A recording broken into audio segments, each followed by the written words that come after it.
அனைவருக்கும் வணக்கம். நான் இன்றைக்கி ஒரு விறகு வெட்டியோட கதையை சொல்ல போகிறேன்.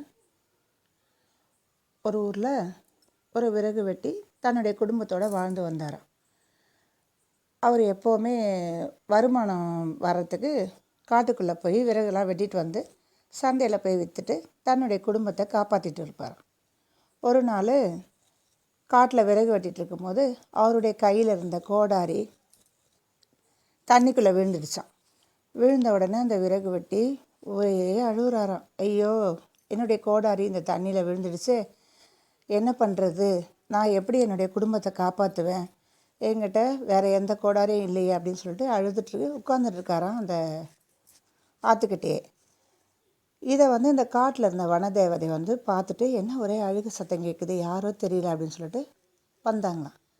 வந்துட்டு, எதுக்குப்பா அப்படி அழுதுன்ட்ருக்க அப்படின்னு கேட்டவுடனே அவர் சொன்னாராம், என்னுடைய கோடாரி இந்த தண்ணியில் விழுந்துடுச்சு அப்படின்னு சொன்னாராம்.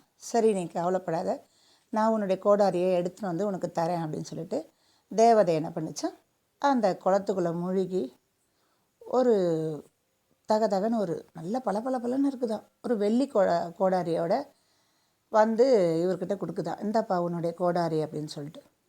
உடனே இந்த விறகு வெட்டி என்ன சொன்னாரா, இது என்னுடையது கிடையாது அப்படின்னு சொன்னாராம்.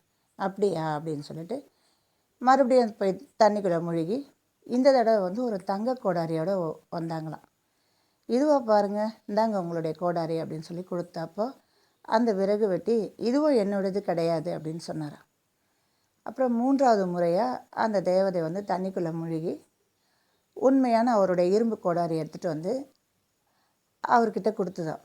கொடுத்தோடனே அவருக்கு அவ்வளோ ஒரு சந்தோஷமா, இந்த கோடாரி தான் என்னுடைய கோடாரிம்மா, இதை நீங்கள் தேடி கண்டுபிடிச்சி கொடுத்ததுக்கு ரொம்ப நன்றி, இந்த நன்றியை நான் என்றைக்குமே மறக்க மாட்டேன் அப்படின்னு சொன்னார்.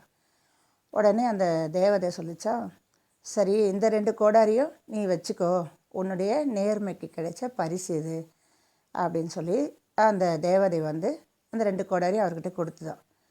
அவர் முதல்ல வேணான்னு சொன்னாரா. இல்லை, நீ உண்மையாகவே நான் சொல்கிறத கொஞ்சம் கேளு, இனிமேல் மரத்தெல்லாம் எதுவும் வெட்டாத, இந்த கோடாரியை வச்சு உன்னுடைய வாழ்க்கையை நடத்திட்டு போ அப்படின்னு சொல்லிட்டு அந்த தேவதை மறைஞ்சிடுச்சா.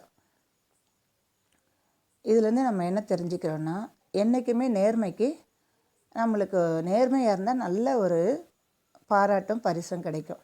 இந்த கதை உங்களுக்கு பிடிச்சா லைக் பண்ணுங்கள், ஷேர் பண்ணுங்கள், முக்கியமாக சர்ப்ரைஸ் பண்ணுங்கள். நன்றி, வணக்கம்.